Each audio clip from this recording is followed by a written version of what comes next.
Me 11 vota pro, Këshilli Gjyqësor e zgjodhi Daniela Dimovskën si kryetaren e re të Gjykatës së Themelore Penale Shkup. Ajo mori gjithashtu 4 vota pro gjatë votimit sipas parimit të Badenterit. Si përparësi kryesore të kandidatës, anëtarët e Këshillit që mbështetën atë veçuan planin e saj të veprimit, çastjen vizionare në drejtimin e institucionit, kapacitetin për të avancuar pavarësinë dhe transparencën e gjykatës, si dhe rezultatet e arritura gjatë vitit të kaluar, ndërsa ushtronte detyrën e ushtruesës së detyrës së kryetares. Vendimi u mor pas përfundimit të procedurës së shpalljes publike, në të cilën aplikuan 2 kandidat, Daniela Dimovska, gjyqtare dhe ushtruese e detyrës së kryetares së Gjykatës së Themelore Penale të Shkupit, si dhe Ivica Stefanovski, gjyqtar në të njëjtën gjykatë. Kryetari i Komisionit për Zgjedhje, Ivica Nikolovski, njoftoi se të 2 kandidaturat ishin të rregullta dhe se kandidatët i kishin kaluar të gjitha fazat e parapara të procedurës, përfshirë testimet dhe intervistat.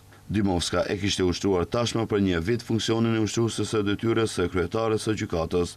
Më parë, ajo ishte gjyqtare në Departamentin për Krim të Organizuar dhe Korrupsionit e pranë Gjykatës Themelore Penale të Shkupit, ku trajtonte lëndë që kishin të bënin me krimin e organizuar dhe korrupsionin në nivelit të lartë. Me vendimin e sotëm, ajo merr mandat të plot për të drejtuar Gjykatën Themelore Penale të Shkupit, gjykatën më të madhe penale në vend.